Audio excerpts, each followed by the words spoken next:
जय हिंद दोस्तों। आज हमारी ये भारतीय समाज की 10वीं क्लास है। हमारा महिला महिला संगठन की भूमिका वाला टॉपिक चल रहा था।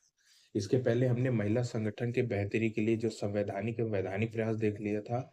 इसके अतिरिक्त आयोग एवं समितियों का गठन किया गया, उसको भी देख लिया था। आज हम पढ़ेंगे इसी के अंतर्गत जो अगला हमारा प्रयास है वो है नीतिगत प्रयास। तो देखिए, नीतिगत प्रयास को पढ़ने के लिए आप सबसे पहले आपको पता होना चाहिए कि सरकार ने समय समय पर महिलाओं के लिए कई सारी नीतियों का गठन किया। जैसे महिला कल्याण नीति, सबसे पहले जो सरकार ने बनाया था महिला कल्याण नीति। उसके बाद एकीकृत नीति। फिर तीसरे नंबर पे है महिला सशक्तिकरण के लिए राष्ट्रीय नीति, ये 2016 में गठित की गई। और राष्ट्रीय महिला नीति 2016। तो देखिए, हमें महिला कल्याण नीति और एकीकृत नीति ये हमें पढ़ने की जरूरत नहीं है, डिटेल नहीं करेंगे क्योंकि ये पुरानी है। अभी जो पूछ सकता है आपके एग्जाम में, जो अभी अभी ये है महिला सशक्तिकरण, मतलब महिलाओं को सशक्त करने के लिए कौन कौन सी नीति बनाई गई और आगे के जितने भी कार्यक्रम योजनाओं को बनाया जाना, तो उसको किस नीति के तहत बनाया जाना था, तो वो था राष्ट्रीय महिला नीति 2016। तो चलिए हम शुरू करते हैं। अगला जो हमारी नीति है वो है महिला सशक्तिकरण के लिए राष्ट्रीय नीति 2016। तो देखिए, महिला सशक्तिकरण के लिए राष्ट्रीय नीति 2016 ये मुख्य रूप से दो प्रावधान करता है महिलाओं के लिए। पहला कौन सा, कि महिलाओं के विकास हेतु अनुकूल वातावरण तैयार करना, क्योंकि आपको मालूम है कि महिलाओं की निम्न स्थिति रही है। उनको समान अवसर नहीं दिया जा रहा था, उनको आर्थिक क्रिया करने के लिए घर से बाहर निकलने की छूट नहीं थी, समाज में उनकी स्थिति बहुत कम थी, उन्हें अपनी बात रखने के लिए मौका नहीं दिया जाता था। तो उनके विकास के, महिलाओं के विकास हेतु अनुकूल वातावरण तैयार करना, चाहे शिक्षा के क्षेत्र में हो, शिक्षा के क्षेत्र द्वारा और जॉब के क्षेत्र में हो, आर्थिक गतिविधियों किसी भी क्षेत्र में हो, हर क्षेत्र में मतलब महिलाओं के विकास के लिए अनुकूल वातावरण तैयार करना। उसके बाद है महिला सशक्तिकरण के लिए सभी क्षेत्रों में समान अवसर उपलब्ध है। सभी क्षेत्रों की बात करता है ये, ठीक है ना। तो चाहे शिक्षा का, आर्थिक हो, जर्नलिज्म हो, उसके अलावा आपका जॉब का क्षेत्र हो, न्याय का क्षेत्र हो, कोई भी मतलब कि जो समाज का पहलू है, हर क्षेत्र में महिलाओं के लिए मतलब कि समान अवसर आरक्षण संबंधी प्रावधान या फिर प्राथमिकता संबंधी प्रावधान, योजनागत प्रावधान, हर क्षेत्र में महिलाओं को समान समान अवसर उपलब्ध कराना था। ये था आपका महिला सशक्तिकरण नीति 2016 का उद्देश्य। अगला जो हम डिटेल करेंगे वो है हमारी राष्ट्रीय महिला नीति। ये आपके एग्जाम के लिए इंपॉर्टेंट हो सकती है, क्योंकि इसी के अंतर्गत आगे के जितने भी कार्यक्रम बनाए जाते हैं, इस सब का जो मतलब कि मुख्य आधार है वो है आपका राष्ट्रीय महिला नीति 2016। अब देखिए, राष्ट्रीय महिला नीति 2016 बहुत सारे प्रावधान करता है। इवन आप ये समझिए कि महिलाओं से जुड़े जितने भी क्षेत्र हैं, हर क्षेत्र में वो सुधार की बात करता है। तो देखिए कौन कौन से क्षेत्र है जिसमें सुधार की बात करता है। पहला है आपका खाद्य सुरक्षा एवं पोषण सहित स्वास्थ्य पर बल। तो पहला तो है कि महिला स्वास्थ्य। आपको मालूम है कि महिला का स्वास्थ्य बहुत महत्वपूर्ण है। आपको खाद्य सुरक्षा, महिलाओं के जैसे घर में उनकी आर्थिक भागीदारी ना होने के कारण और घर का जो भार है वो महिलाओं के ऊपर आने के कारण वो अपने स्वास्थ्य पर ध्यान नहीं दे पाती हैं। तो जो खाद्य सुरक्षा वाला मामला है कि भाई उनको बराबर रूप से खाद्य उपलब्ध हो सके, उनके आय के अनुरूप हो सके, वो और है पोषण सही। तो सरकार कई सारे, आपको मालूम है कि कितने सारे आपका जैसे लाडली बहना योजना हो गया, कई सारी योजना, जननी सुरक्षा योजना हो गया, कई सारी योजनाएं हैं जो सरकार इस प्रावधान को आधार बना करके चलाती है। दूसरा है शिक्षा के सभी स्तरों पर बेहतर पहुंच। तो आपको मालूम है कि महिला शिक्षा आज की भी स्थिति में आप देखेंगे तो गांव के क्षेत्रों में तो महिलाओं की शिक्षा के क्षेत्र में बहुत कम भागीदारी, बहुत कम उनका अनुपात है। अधिकतर तो गांवों में तो पढ़ने भी नहीं दिया जाता, या पढ़ती हैं तो उच्च शिक्षा में तो उनका जो भागीदारी है बहुत कम है। तो शिक्षा के सभी क्षेत्र में उनका बेहतर पहुंच। उसके बाद है शिक्षा में लैंगिक अंतर को कम करना। सही है जी, जेंडर इक्वलिटी की बात करता है। जेंडर इक्वलिटी का मतलब है कि महिलाओं को भी शिक्षा के लिए बराबर अवसर दिया जाए। उच्च शिक्षा, जैसे आपको मालूम है तकनीक के क्षेत्र में, आर्ट में है उनकी बराबर। उसके बाद है साइंस, टेक्नोलॉजी, इंजीनियरिंग, इन इन क्षेत्र में, डॉक्टर के क्षेत्र में महिलाओं की बहुत कम हिस्सेदारी। उसका कारण कहीं ना कहीं जेंडर इनइक्वलिटी है। उनको वहां पे उनको सुविधाएं नहीं मिल पाती, या फिर जो जिस सराउंडिंग, जिस परिवेश में वो होती हैं, वो परिवेश उनके अनुकूल नहीं बन पाता है। तो लैंगिक अंतर को कम करना शिक्षा के क्षेत्र। उसके बाद है लैंगिक आधार पर गरीबी का आकलन। इस संदर्भ में आर्थिक सशक्तिकरण। अब देखिए, लैंगिक आधार पर गरीबी का आकलन का मतलब है कि आपको मालूम है महिला है, तो महिला, ये समझा जाता है कि भाई महिला अभी आर्थिक रूप से सशक्त नहीं बन पाई है, तो उनका आकलन भाई निम्न तक किया जाता है कि अरे उनके पास पैसे नहीं होंगे। तो ये सब के लिए सरकार, हालांकि इसको उठाने के लिए सरकार कई सारी योजनाएं चलाती है। ठीक है? तो उनका आर्थिक सशक्तिकरण आपको करना पड़ेगा। उसके बाद है महिलाओं के शासन एवं निर्णय क्षमता का विकास तथा इनकी भागीदारी सुनिश्चित करना। अब आपको मालूम है कि शासन शासन का जितना भी कार्यक्रम है, उसमें महिलाओं की जो भागीदारी है वो कम रही है। तो इसके लिए सरकार ने भाई आरक्षण व्यवस्था कर दी कि ठीक है, महिलाओं को आरक्षण दे देते तो महिलाएँ का अनुपात तो बढ़ता जाएगा। लेकिन निर्णयन क्षमता सरकार में निर्णयन क्षमता में आप देखिए, देश की राष्ट्रपति भी जो है महोदया, वो भी महिला है। तो निर्णय क्षमता में उनकी भूमिका बन सकती है। उसके बाद परिवार में भी आप देखेंगे तो उनकी जो निर्णयन भूमिका है वो लगभग कम ही होती है। जो घर के महत्वपूर्ण निर्णय होते हैं उनमें ये देखने को नहीं मिलता, उनकी भूमिका देखने को नहीं मिलता। उसके बाद है हिंसा रोकने पर बल। हिंसा तो मान लीजिए कि महिलाओं के साथ होने वाला सबसे गंभीर अपराध है। हिंसा किसी भी, चाहे शारीरिक हिंसा हो, मानसिक हिंसा हो, आर्थिक हिंसा हो, मतलब हर चीज़ में महिलाओं के साथ ये तो अक्सर होता देखा गया। उसके बाद है पर्यावरण एवं जलवायु परिवर्तन के संदर्भ में महिलाओं की समस्या दूर करने पर बल। अब मालूम है पर्यावरण बदल रहा है, जलवायु आपका ग्लोबल वार्मिंग, आर्थिक औद्योगीकरण के कारण हो रहा है, तो हम उनकी भूमिका बढ़ाएँगे तो उन वो पर्यावरण संबंधित कई सारे एनजीओ के माध्यम से वृक्षारोपण जैसे कार्यक्रम और कई सारे कार्यक्रम चलाए जाते हैं, तो उनकी भूमिका उसमें देनी है। उसके बाद है विधवा, तलाकशुदा, अविवाहिता जैसे महिला हेतु सामाजिक संगठनों का विकास। अब देखिए, आपको मालूम है कि चलिए फिर भी आपके जो विवाहित महिलाएँ हैं, उनकी स्थिति तो उतनी अच्छी नहीं होती, पर भी बेहतर, अपेक्षाकृत बेहतर होती है, जो कि विधवा या तलाकशुदा है, या जो अविवाहित महिला। अब विधवा हो जाती है तो एक तो उनको सामाजिक सुरक्षा कम हो जाती है।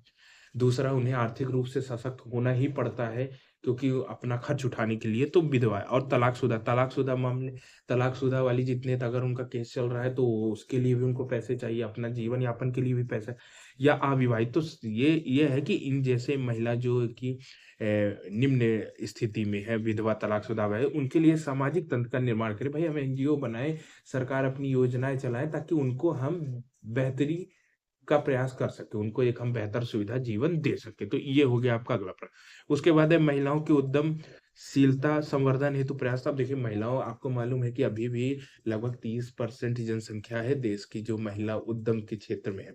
तो भाई आपको महिलाओं को उद्यम में जनसंख्या बढ़ानी पड़ेगी। बढ़ाने के लिए आपको क्या करना पड़ेगा? आपको उनको आर्थिक अवसर उपलब्ध कराना पड़ेगा। उसके साथ ही जिस आर्थिक परिवेश में वो काम करती है, वो उनके अनुकूल होना चाहिए, सुरक्षित होना चाहिए। जो इसलिए इसलिए महिलाओं के उद्यमशीलता संवर्धन हेतु प्रयास करने की जरूरत है। उसके बाद है एआरटी, असिस्टेंट रिप्रोडक्शन टेक्नोलॉजी तकनीक का अपनाने हेतु महिलाओं के अधिकार सुरक्षा। अब ये क्या होता है कि जैसे मान लीजिए महिला गर्भवती है, तो गर्भवती ऐसी तकनीक होती है जो उनके अधिकारों की सुरक्षा होती है, क्योंकि गर्भवती महिलाएं, आपको मालूम है, थोड़ा शारीरिक रूप से सशक्त नहीं होती हैं, वो आर्थिक क्रिया करती हैं तो वो भी बंद हो जाता है उनका। पोषण पे आपको ज़्यादा ध्यान देना पड़ता है। तो इस तकनीक के माध्यम से, कई सारी और भी तकनीकें हैं जिनके माध्यम से हम उनके अधिकारों की सुरक्षा कर सकते हैं, उनके शोषण को रोक सकते हैं। चलिए, तो ये थी हमारी नीतिगत प्रयास। हमने अभी तक इसके पहले हमने संवैधानिक वैधानिक प्रयास देख लिया था, फिर हमने योजना और समितियाँ देख लिया था। ये हमारी नीतिगत प्रयास थी कि कौन-कौन सी नीतियाँ हैं वर्तमान की जिस पर सरकार अपने कार्यक्रम योजना चलाती है। तो अब नीतिगत प्रयास के बाद हम देखेंगे योजनागत प्रयास कि अब सरकार कौन-कौन सी योजनाएँ उनके बेहतरी के लिए चला रही है, जो अभी भी चल रही है, ठीक है ना? तो पहला है आपका स्वाधार योजना 2001। तो देखिए, स्वाधार योजना, देखिए आपकी परीक्षा के लिए जो अभी वर्तमान की करंट की न्यूज़ है वो ज़्यादा इम्पोर्टेंट है, हालाँकि आपको नॉलेज तो होना ही चाहिए। तो देखिए, स्वाधार योजना 2001 ये क्या था? उनके सामाजिक सशक्तिकरण के लिए चलाई गई थी कि उनके समाज में जो निम्न स्थिति हो उसमें उत्थान हो। उसके बाद है स्वशक्ति योजना, उनके कौशल ने, आपको मालूम है कि महिलाएँ कौशल के क्षेत्र में उनकी अच्छी भूमिका है। जैसे कि घर के खाना बनाने के क्षेत्र में, या कढ़ाई, बुनाई, सिलाई के क्षेत्र में, पार्लर के क्षेत्र में, तो ये सब में उनकी क्या है ना, विशेषज्ञता रहती है। तो इसको उनके कौशल विकास करने के लिए, उनको अवसर देने के लिए, उनको प्रशिक्षण देने के लिए सरकार ने ये स्वशक्ति योजना। फिर है स्टेप प्रोग्राम, ये आर्थिक सशक्तिकरण को आर्थिक अवसर उपलब्ध कराने के लिए। उसके बाद है धन लक्ष्मी योजना, 2008 में चलाई। ये कन्या भ्रूण हत्या को, देखिए कन्या भ्रूण हत्या का 2 जो सबसे प्रमुख कारण है वो है, एक तो है आपका दहेज समस्या, कि कन्या पैदा हो जाएगी तो उसके दहेज, क्योंकि कई परंपरागत समाज में दहेज के बिना महिलाओं का विवाह ही नहीं होता और स्थिति तो इतनी हो जाती है कि दहेज की रकम बहुत ज़्यादा होती है, उनके माता-पिता देने में असमर्थ रहते हैं। दूसरा जो कारण है वो है पितृ सत्तात्मक समाज, जो परंपरागत समाज है, उसमें महिलाओं को निम्न समझा करके ये समझा जाता है कि महिला अगर पैदा हो जाएगी, उसका विवाह करना पड़ेगा तो उनकी सामाजिक स्थिति कम हो जाएगी। तो ये जो 2 कारण है ये है कन्या भ्रूण हत्या को प्रोत्साहित करते हैं। तो इसको रोकने के लिए सरकार ने धन लक्ष्मी योजना 2008 चलाई। उसके बाद है राष्ट्रीय जननी सुरक्षा योजना 2011 में चलाई गई, ये गर्भवती महिलाओं को सुविधा देने के लिए थी। उसके बाद है पीएम गर्भावस्था सहायता योजना और ये पहले चलाई गई थी, फिर इसे बाद में प्रधानमंत्री मातृत्व वंदना योजना 2017 में चलाई, उसमें मर्ज कर दिया गया। तो इसमें भी यही गर्भवती महिलाओं और उनके जो जच्चा-बच्चा है, उनके बच्चे को पोषण संबंधी सुविधा देने के लिए थी। उसके बाद है बेटी बचाओ बेटी पढ़ाओ योजना 2015। तो देखिए बेटी बचाओ बेटी पढ़ाओ योजना ये हालाँकि बहुत हद तक सफल रही। इसमें इसके बाद महिलाओं का जो नामांकन अनुपात है उसमें वृद्धि हुई है। फिर भी अभी भी गाँवों या कुछ पिछड़े क्षेत्र है जहाँ पे अभी बेटी पढ़ाओ और बेटी बचाओ यानी उनका भ्रूण हत्या से रोको और उनको पढ़ने के लिए प्रोत्साहित करो, ये इस योजना का मुख्य लक्ष्य रहा। उसके बाद है सुकन्या समृद्धि योजना। ये महिलाओं के लिए था, उनके आर्थिक सशक्तिकरण के लिए था। फिर सशक्त न्याय योजना 2015 ये बलात्कार पीड़ित जितनी महिलाएँ हैं, उनको न्याय देने के लिए था। क्योंकि हमारे देश में न्याय तो बड़ा खर्चीला है, आप जानती हैं, तो ये सशक्त न्याय योजना चलाई गई ताकि उनको कुछ राहत दी। फिर है पीएम उज्ज्वला योजना 2016 ये तो आपको मालूम है कि महिला जो घर में गाँवों में है ज़्यादातर जो चूल्हों में काम करती हैं, उनका स्वास्थ्य बिगड़ जाता है, आँख संबंधी समस्याएँ और स्वास्थ्य संबंधी समस्याएँ देख लें, तो उनके लिए गैस वितरण व्यवस्था इसमें की गई थी ताकि उनका स्वास्थ्य अच्छा रहे। तो पीएम उज्ज्वला योजना ये तो बहुत हद तक सफल है। उसके बाद है पीएम सुरक्षित मातृत्व अभियान ये 2016 में चलाया गया। उसके बाद है महिला ई-हार्ट योजना, ये ई-हार्ट है। महिला ई-हार्ट देखिए महिला ई-हार्ट योजना का जो उद्देश्य था वो था कि महिलाएँ जो अपना परंपरागत उनके अंदर कौशल है, तो अगर कोई वस्तु का वो निर्माण करती है तो उसको बेचने के लिए उनको ऑनलाइन प्लेटफ़ॉर्म उपलब्ध कराना। मतलब कि महिला अपने कौशल प्रदर्शन या कौशल द्वारा उत्पादित वस्तुओं को बेचने के लिए उनको ऑनलाइन प्लेटफ़ॉर्म उपलब्ध कराती है क्योंकि उनको बाज़ार सुविधा देना ज़रूरी है, तभी उनका व्यवसायीकरण हो पाएगा। तो महिलाओं को ऑनलाइन प्लेटफ़ॉर्म में अपने वस्तु को बेचने के लिए ये महिला ई-हाट योजना शुरू की गई। उसके बाद है जेंडर बस्टिंग। देखिए जेंडर बस्टिंग जो है इसका कॉन्सेप्ट आया था 2005 में। अब जेंडर बस्टिंग के अंतर्गत ये कहा गया कि सरकार के जितने भी मंत्रालय, हर मंत्रालय यह प्रयास करेगा कि वो महिलाओं के लिए कुछ स्पेशल खर्च करे। मतलब महिलाओं के लिए वो विशेष प्रावधान करे, उसके लिए विशेष कार्यक्रम बनाए और विशेष खर्च करे। तो ये 2005 में आपका कॉन्सेप्ट आया था जेंडर बस्टिंग। तो हर मंत्रालय को ऐसा करना होता है, वो महिलाओं के लिए कुछ विशेष कार्यक्रम व्यवस्था चलाता था। तो ये था आपका योजनागत प्रयास। तो ये इसी के साथ हमारा जो महिला देखिए आपका जो टॉपिक था वो 2 भाग में था, महिला एवं महिला संगठन की भूमिका। तो महिला की भूमिका वाला टॉपिक हमने इसी के साथ कंप्लीट किया। अब जो हमारा इसी का दूसरा पार्ट है वो है महिला संगठन की भूमिका। देखिए, महिला संगठन की भूमिका पढ़ने हेतु आपको ना महिला आंदोलन पढ़ना पड़ेगा। क्यों? क्योंकि आपको मालूम है कि देश में महिलाओं की निम्न स्थिति थी, तो महिलाओं ने अपने अधिकारों के लिए महिला आंदोलन चलाए और उस आंदोलन के द्वारा अपने अधिकार को प्राप्त करने के लिए महिलाओं ने संगठन स्थापित किए। इसका मतलब है कि महिला आंदोलनों से जुड़ा है महिला संगठन। ओके, तो इसी के साथ हम जैसे देश में भारत में महिला आंदोलन 4 चरणों में चलाया गया। तो मैं आपको 4 चरण महिला आंदोलन के 4 चरण बताऊँगा और उसी हर चरणों में महिलाओं ने अपने अधिकारों के लिए संगठन स्थापित किए, तो उसी के साथ ही आपको संगठन वाला पार्ट कंप्लीट हो जाए। तो चलिए देखते हैं पहला है महिला देखिए भारत में महिला संगठन एवं महिला आंदोलन। तो महिला आंदोलन की जो शुरुआत होती है, तो देखिए सबसे पहले तो हम जानेंगे कि महिला आंदोलन इसमें हम पढ़ेंगे क्या? तो पहले पढ़ेंगे कि महिला आंदोलन का अर्थ क्या है? दूसरा भाई महिला आंदोलन चलाने का क्या कारण पड़ गया? पुरुष आंदोलन तो नहीं चला, महिला आंदोलन क्यों चला? उसके बाद है महिला आंदोलन के लिए कौन-कौन से प्रयास किए गए का मतलब है कि कौन-कौन से संगठन स्थापित किए गए। तो इसके अंतर्गत हम महिला संगठन को कवर कर लेंगे। तो चलिए देखते हैं। तो पहला है महिला आंदोलन का अर्थ। तो देखिए महिला आंदोलन का अर्थ है कि देखिए ऐतिहासिक रूप से भारतीय समाज में असमानता को दूर करने के लिए किए गए सामूहिक एवं संगठित प्रयास को महिला आंदोलन की संज्ञा दी है। मतलब कि आपको मालूम है कि ऐतिहासिक रूप से मतलब कोई महिला आंदोलन का जो कारण है ये आज का उपस्थित कारण नहीं है कि आज कोई उनको समस्या है। भाई ये ऐतिहासिक जो पितृसत्तात्मक भारतीय समाज रहा है उसने महिलाओं को कभी अवसर नहीं दिए, महिलाओं के जीवन में इतने सारे समस्याएँ कर दी, उनको अपनी बराबरी नहीं दी, समानता नहीं दी, जिसके कारण जो ऐतिहासिक रूप से जो असमानता विद्यमान रही है, उसको दूर करने के लिए सामूहिक सामूहिक मतलब महिलाओं का बड़ा समूह और संगठित संगठित मतलब योजनाबद्ध तरीके से महिलाओं ने जो आंदोलन चलाया, उसको कहते हैं महिला आंदोलन।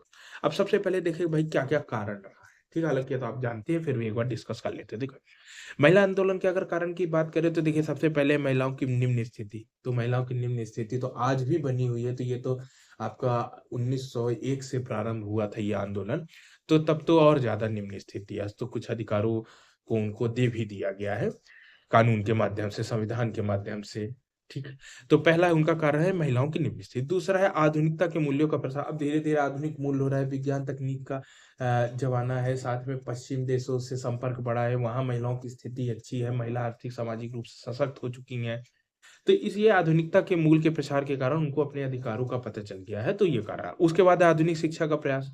आपको मालूम है कि महिलाएँ अब आज की डेट में आपको विज्ञान, तकनीक, इंजीनियरिंग, साइंस के क्षेत्र में पर्याप्त मात्रा में उनकी भूमिका बढ़ रही है। तो जब उनको समझ में आ रहा है कि भाई वो किसी भी रूप में पुरुषों से कम नहीं है, तो फिर उन्होंने लगा कि नहीं, नहीं हम हमें अपने अधिकारों की माँग के लिए हमें अपने लिए आंदोलन चलाना पड़ेगा।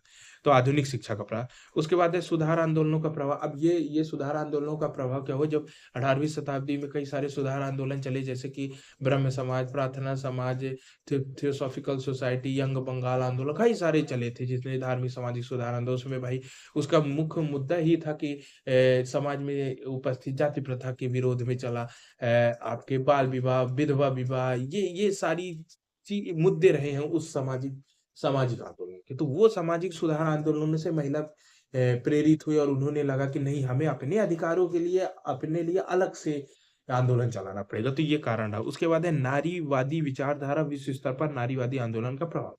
अब देखिए नारीवादी विचारधारा का मतलब है कि एक नारी किसी भी मतलब कि किसी भी रूप में पुरुषों से जब कम नहीं है, वो हर चीज़ में चाहे सामाजिक हो, शारीरिक हो, मानसिक हो, हर चीज़ में पुरुषों के बराबर है, पुरुषों में समानता स्थापित करती है। तो ये जो विचारधारा रही है, ये विचारधारा उनको प्रेरित करती रही है कि नहीं आपको अपने अधिकारों के लिए आंदोलन चलाना पड़ा। उसके बाद है विभिन्न प्रकार के नेतृत्व एवं संगठनों का उद्भव। तो ये कई सारे शुरू में भी अब जैसे रमाबाई पांडे को पढ़ेंगे तो कई सारे जैसे सावित्री बाई फुले उन्होंने खूब शिक्षा के संगठन स्थापित किए, राजनीति भागीदारी, समाज में फैली कुरीतियों के लिए खूब सारे संगठन नेतृत्व किया था संगठन से, उससे प्रेरित हुई तो महिलाओं ने आंदोलन।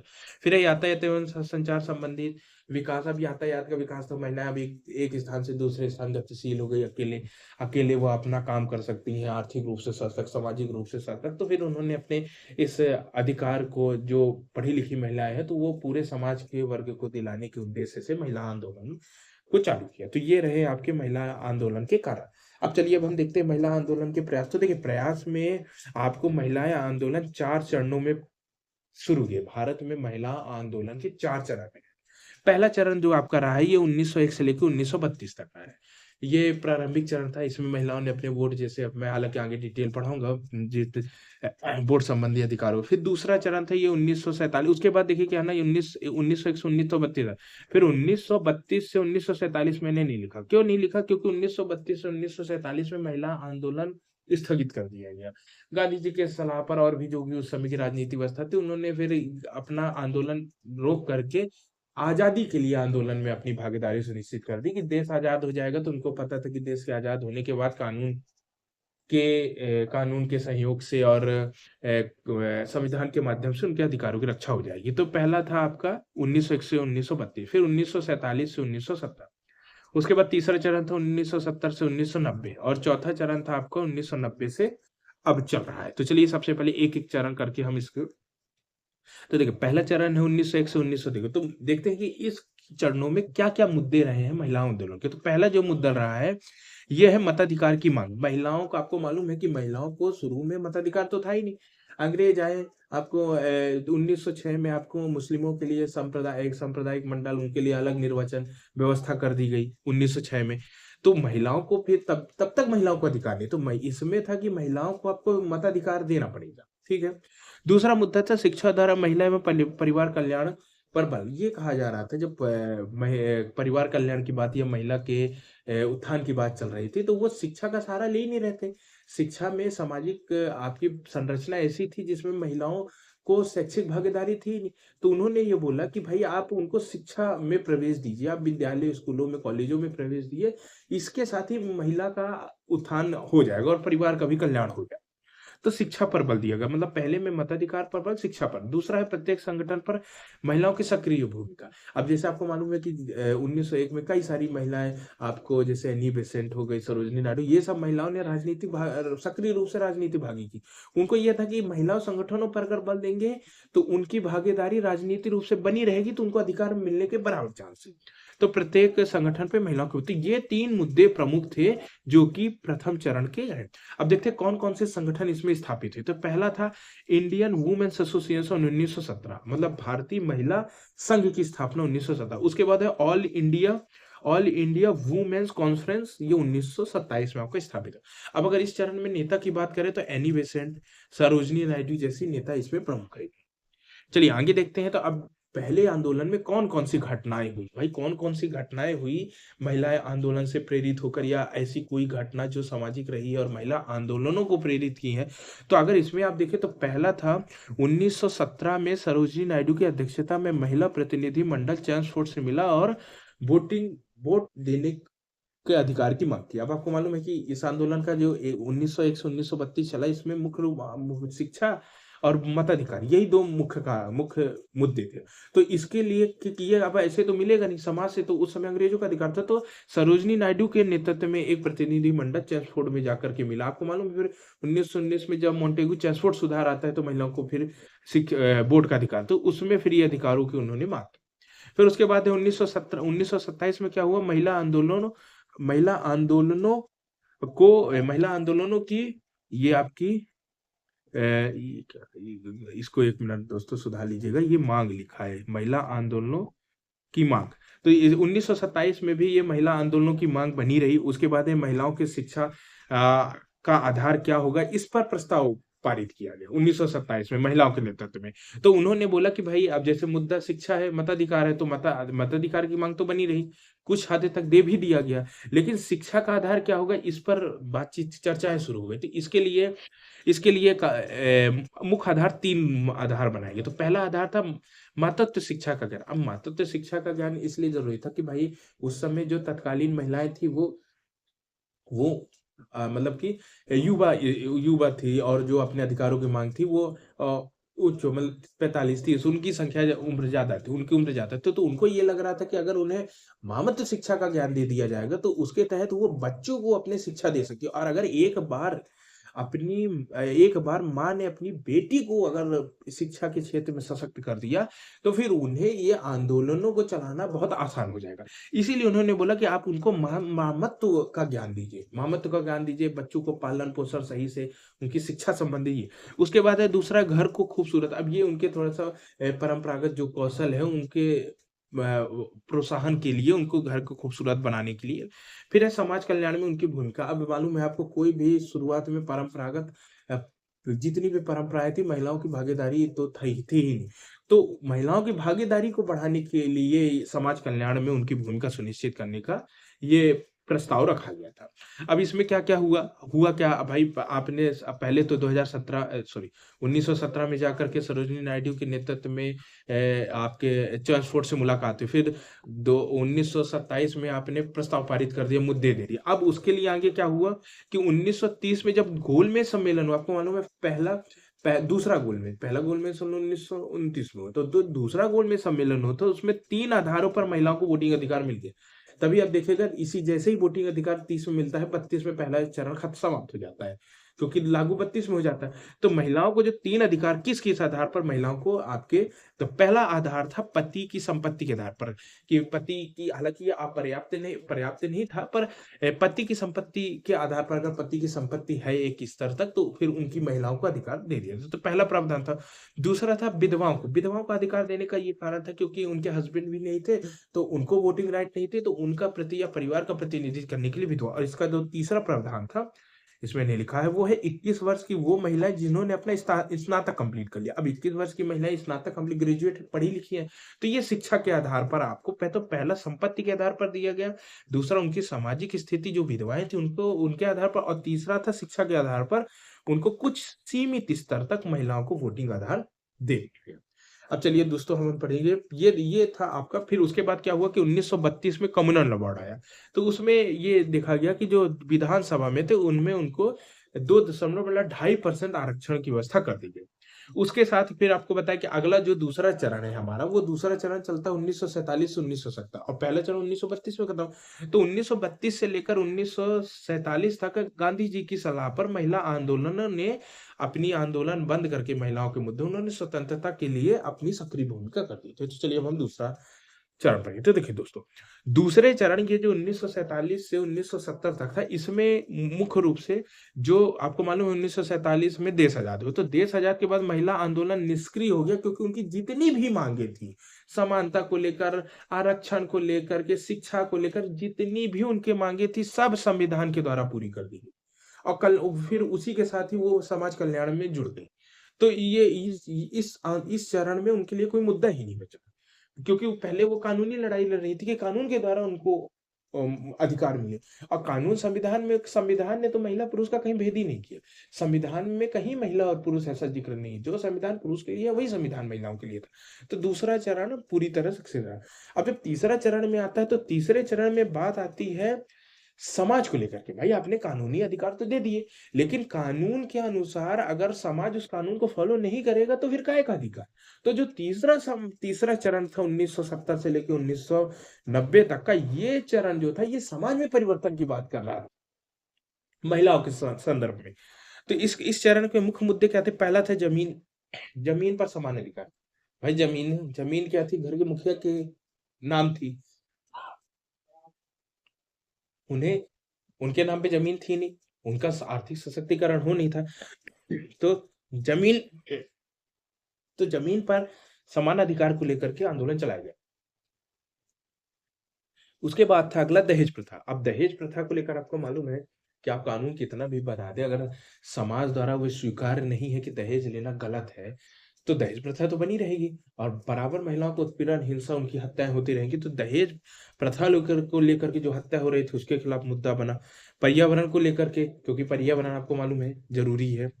उसके बाद है महिला उत्पीड़न, महिलाओं का जितना भी हिंसा हो रही है समाज में, परिवार के अंदर, इन सब। तो ये 4 मुद्दे आपके रहे जो कि तीसरे चरण के मुद्दे बने। अब इसमें घटना क्या हुई, देखिए घटना क्या क्या हुई। पहला 1970 में आपको मालूम है कि गौरा देवी के नेतृत्व में चिपको आंदोलन उत्तराखंड में चमोली डिस्ट्रिक्ट में चलाया गया। तो चिपको आंदोलन में इसके गौरा देवी की प्रमुख भूमिका रही। उसके बाद 1970 के ही दशक में आपको मालूम है कि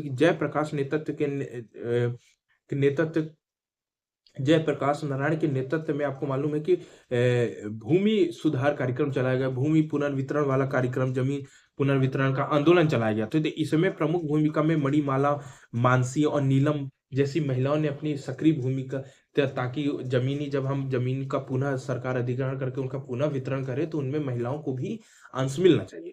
उसके बाद 1980 के दशक में वंदना शिवा के नेतृत्व में पर्यावरण मुद्दे संबंधी कार्यक्रम चलाए गए। तो ये थे आपके ये जो थे ये प्रमुख मुद्दे और घटनाएं रही है तृतीय आंदोलन। अब देखिए 3 स्टेप में महिला आंदोलन तो चल गया, आपने 90 तक 1970 से शुरू किया, 2 स्टेप में चल गया। अब जब संविधान 1950 में आपका लागू हो गया, उसके बाद 1975 आते आते 74 आते 25 वर्ष बीत चुके थे, महिलाओं पर कोई भी अभी तक ऐसा कोई संगठन या कोई रिपोर्ट जारी नहीं की थी। तो महिलाओं की स्थिति को जानने के लिए 1974 में एक महिला रिपोर्ट जारी की गई, और जब महिला रिपोर्ट जारी की तो भाई सब चौंक गए, आश्चर्यजनक रहे। क्यों? क्योंकि बताया गया कि भाई आजादी के बाद उनको कानून मिलने के बाद भी 25 साल हो गए और महिलाओं की स्थिति निम्न, वही पहले जैसी ही बनी हुई, निम्न स्थिति बनी, कोई परिवर्तन नहीं हुआ। कानून से तो अधिकार मिल गया, समाज देने को तैयार नहीं है, पुरुष अपनी हिस्सेदारी छोड़ ही नहीं रहा है, वो समझ ही नहीं रहा है, स्थिति उनकी निम्न बनी रही।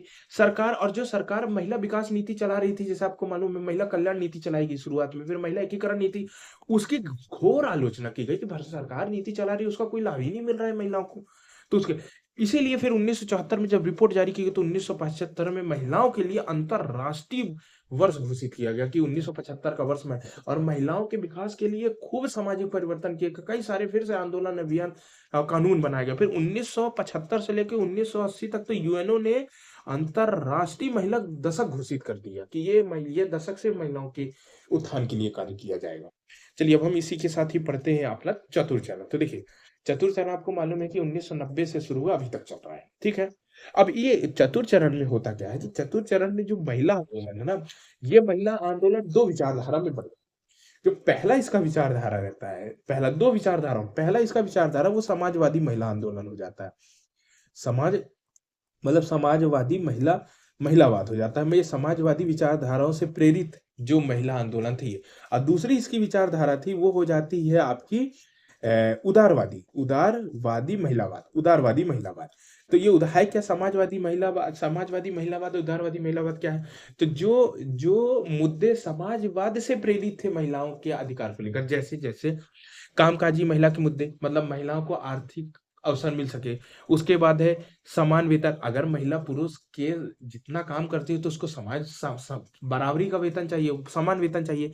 महिलाओं की पारंपरिक हुनर कौशल के आर्थिक, अब जैसे मान लीजिए कि महिला घर में कढ़ाई बुनाई कर रही, घर के काम कर रहे हैं, तो उसको काम ही नहीं, उसका कोई आर्थिक मूल्य ही नहीं है, उसको लेकर के। उसके बाद अगर महिला कहीं आर्थिक क्रिया का काम जॉब करने जा रही है, तो वहां उसको सुरक्षित वातावरण मिल सके। तो ये जो मुद्दे थे आपके पहले वाले, ये कहलाते हैं समाजवादी महिलावाद के मुद्दे। और उसके बाद अगर मैं उदारवादी महिलावाद के मुद्दे बात करूं, तो उदारवादी महिलावाद ने किस किस प्रकार के मुद्दे उठाए? तो उसमें था पहला पिटाई, हिंसा, महिलाओं को खूब हिंसा हो रही थी समाज में, इसको लेकर। कन्या भ्रूण हत्या को लेकर के, उसको लेकर के, मतलब इन्होंने ना अपने ऊपर होने वाले अपराधों को मुख्य रूप से आधार बनाया, जैसे अश्लील चित्रण। उसके बाद एक कार्यस्थल पर यौन शोषण, वेश्यावृत्ति, दहेज प्रथा, बलात्कार। इन्होंने सारे आपराधिक मुद्दे उठाए, इन्होंने अपने विकासात्मक मुद्दे उठाए। तो ये आपका जो चतुर्थ चरण था, ये दो विचारधाराओं में बट गया, एक समाजवादी महिलावाद, दूसरा था उदारवादी महिलावाद। अब इस आंदोलन में अभी तक पहले, दूसरे, तीसरे चरण तक महिला आंदोलन पुरुष प्रतिस्पर्धी नहीं था। मतलब पुरुष से अपना प्रतिस्पर्धा नहीं, वो सिर्फ अपने महिला अधिकारों की मांग करते थे। वो अपने अधिकार, महिलाओं को लेकर उत्थान की बात करते थे, समाज में परिवर्तन की बात। लेकिन ये चौथे चरण में जो आपका आंदोलन है, ये पुरुष प्रतिस्पर्धी हो गया। इसमें महिलाओं की जो प्रतिक्रिया थी वो पुरुषों के खिलाफ हो गई, कि पुरुषों के कारण समाज में परिवर्तन नहीं आ रहा, तो पुरुष मुख्य मुद्दा बन गया। इसके अतिरिक्त जो इस चरण में अन्य भी मुद्दे रहे, जैसे राजनीति में आरक्षण, तो वो मुद्दा अभी जाकर के, अभी मतलब 1-2 साल पहले, अभी जाकर के पिछले साल ही आपका राजनीति में 33% आरक्षण संसद और विधान, जो कि 2029 में लागू होगा। तो आरक्षण संबंधी मुद्दा तो अभी इनको मिला है। उसके बाद है घरेलू काम का दर्जा, ये तो अभी मिला ही नहीं। घर में महिलाएं झाड़ू पोछा बर्तन कर रही हैं, खाना बना रही हैं, वो उनका घरेलू काम है, उसका कोई आर्थिक मूल्य है नहीं। साथ में उसके परिवारजन जो भी हैं वो उसको महत्व देते ही नहीं है। अभी वहीं कोई यही काम बाहर करने लगे पुरुष, झाड़ू पोछा बर्तन, तो उसको फिर सम्मान मिल जाता है। उसके बाद है महिला आर्थिक सशक्तिकरण, उनको आर्थिक रूप से समान अवसर दिया जाए। पर्यावरण मुद्दे और समलैंगिकता के मुद्दे जो है। अब इसमें अगर प्रमुख घटना की बात करेंगे, तो ये तो आपको मालूम है कि 2012 में जो निर्भया कांड हुआ था, ये तो देश को हिला करके रख दिया था। उसके बाद 2024 में जाकर के फिर उन चारों को फांसी हुई है। तो जो निर्भया कांड, उसके बाद भी आपको मालूम है हैदराबाद में डॉक्टर वाला केस हो गया। कई सारे ऐसे चुटपुट घटनाएं महिलाओं के खिलाफ होते रहे, जो कि ये समय समय में बताते हैं कि अभी समाज परिवर्तित नहीं हुआ है और महिला आंदोलन को जारी रखने की जरूरत है। पितृसत्तात्मक समाज ने महिलाओं के अधिकारों को स्वीकृति नहीं दी है। तो चलिए दोस्तों, इसी के साथ ही हमारा ये जो महिला एवं महिला संगठन वाला जो टॉपिक था, जो आपके बेस के लिए इम्पोर्टेंट है, ये समाप्त हो जाता है। उम्मीद करता हूँ कि मैं आपको समझाने में सफल रहा हूँ। और अगर आपको वीडियो पसंद आए तो वीडियो को लाइक कीजिए और चैनल को सब्सक्राइब कीजिए। जय हिंद।